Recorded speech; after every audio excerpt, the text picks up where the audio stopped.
আসার পরে যা দেখলাম বা যা শুনলাম, মানে আমরা সবাই যেরকম লাগে আকাশ থেকে নিচে পড়লাম ইউরোপে এসে। আসলে সবাই হতাশ হয়ে গেছে, মানে বলার মতো না। আসসালামু আলাইকুম, ফারুক ওয়াজ থেকে স্বাগতম। আজকে একটা ছোট বিষয় আপনাদের শেয়ার করবো, সেটা হচ্ছে টিআরসি ব্যাপারে। ছোট বিষয় না, বড় বিষয়। কারণ আমরা আজকে খুবই হতাশা, ডিসঅ্যাপয়েন্টেড, মানে বলার মতো না। আজকে আমরা আসলাম ইমিগ্রেশনে ফিঙ্গারপ্রিন্ট দেওয়ার জন্য, কিন্তু আসার পরে যা দেখলাম বা যা শুনলাম, মানে আমরা সবাই যেরকম লাগে আকাশ থেকে নিচে পড়লাম ইউরোপে এসে।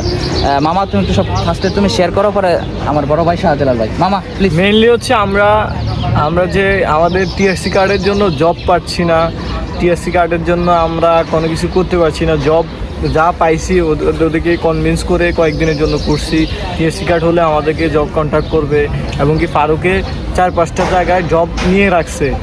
জাস্ট টিএসসি কার্ড হবে ও ঢুকবে। আমরাও কয়েকটা জায়গায় ঠিক করা আছে, এবং কি এখন রানিংয়ে কয়েকটা জায়গায় জব করতেছি।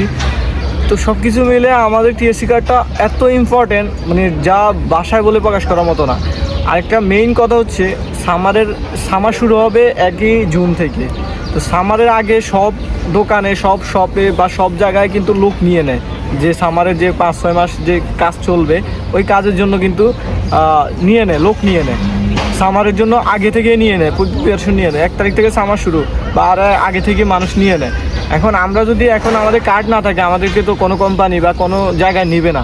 তো আমাদের এই জন্য কার্ডটা ইম্পর্টেন্ট। যদি আমরা সামারের পরে, মানে সামার শুরু হয়ে গেছে এরপরে কার্ড পাই, তাহলে আমার লাভ নাই, কোনো লাভ হবে না, কারণ লোক নিয়ে নিবে। তো আমরা তো জব ওইভাবে পাবো না। এমনকি আমাদের সাথে 2জন সুপার শপে পাইছে, আমি আর মেহেদি রেস্টুরেন্টে পাইছি। তো ওইখানেও আমাদের জবটা চলে যাবে।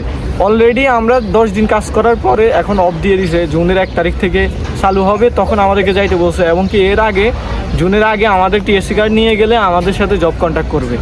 এখন আমাদের ওইটাও মনে হয় হবে না। সব মিলে আমরা একটা হতাশ হয়েছি, যা ভাষায় প্রকাশ করার মতো না। আমরা অনেক দিন পরে টিএসসি কার্ডের জন্য জমা দিয়েছি। টিএসসি কার্ডের জন্য জমা দেওয়ার পরে আমাদেরকে বলছে 2 সপ্তাহ পরে আসার জন্য। আর 2 সপ্তাহ পরে কালকে 2 সপ্তাহ হয়েছে, আজকে আমরা আসছি। আর আমরা জানি যে 2 সপ্তাহ পরে যখন আমাদের আমরা এই ফিঙ্গার দিব এবং কি টাকা পে করবো, তখন আমাদেরকে বলবে আমরা কি 3 দিনের জন্য চাই, নাকি 10 দিন, নাকি 30 দিন। এরকম 3টা ডেট ছিল। এখন আজকে আইসা দেখি যে ওইগুলো সব চেঞ্জ। এখন আমাদেরকে বলছে অনলি একটা অপশন আছে, শুধু হচ্ছে 13 ওয়ার্কিং ডেজ, মানে 45 দিনের মতো লাগবে, মিলে 40-45 দিন লাগবে মিনিমাম, 45 দিন লাগবে মাস। এখন এইখানে মানে আসলে সবাই হতাশ হয়ে গেছে, মানে বলার মতো না। এই যে আমার মামারা দেখেন কি অবস্থা, ও মানে আমি আসার সময় আমি আর কি রুম থেকে নিয়ে করেছি যে আমি 30 দিনেরটা করবো, কারণ আমার তো ইমার্জেন্সি না, লেখাপড়া মানে কাম করতে হয়েছে না। কি বলবো, আসলে বলার মতো না। যেখানে মানে যারা এখানে আসবেন সবাই এরকম মন মানসিকতা নিয়ে আসবেন, যে আসলে যদি টিআরসি কার্ড পেতে যদি একটু লেট হয়, মানে ওরকম অ্যাবিলিটি নিয়ে আসবেন। দেখা গেছে আসার টাইম একটু ইউরো একটু বেশি করে নিয়ে আসবেন, যাতে 2 লাখ ইউরো, মানে 2 লাখ 2000 ইউরো, 2000 ইউরো কমপক্ষে 2000 ইউরো সাথে নিয়ে এসে ওইটাই।